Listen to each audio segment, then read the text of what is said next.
In this video, I'm gonna teach you how to play Minecraft Legacy Edition on PlayStation 5. It's a very easy process, so make sure to follow along. To access the Legacy Editions of Minecraft, you need to be able to choose the Editions button from the home screen of Minecraft. So to access this button, there have been various different methods. I believe that the method I'm going to showcase in this video is the easiest and reliable one. So in order to get access to these editions button on Minecraft on the PlayStation 5, first head over into the settings and go into saved data and game/app settings.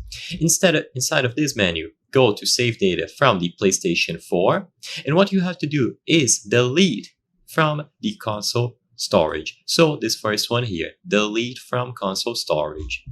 Now once you choose this option, select Minecraft, and what you are looking for are the save data that have this little gear icon.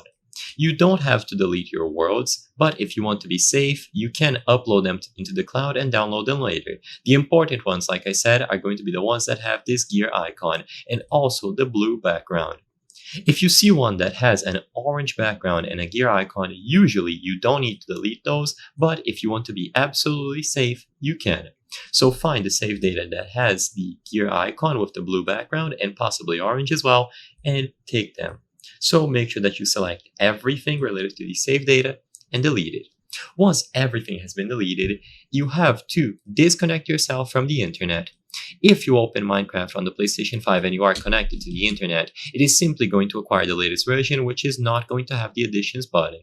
So by disconnecting yourself, it is another layer of security to make sure that this process works. You will be able to enable the internet later after you are inside of the game, so don't worry. So now, once you disconnect yourself from the internet, you open up the game, the additions button will be available. You can choose this button, and once you load into the legacy version of Minecraft, then you can reconnect yourself to the internet and you will be able to play. If the button goes away because the game auto-updated or something, just follow the exact same steps to restore it. I hope I was able to help you on how to play Minecraft Legacy Edition on PlayStation 5. If this video helped you, please be sure to leave a like and subscribe for more very easy tips. Thank you for watching.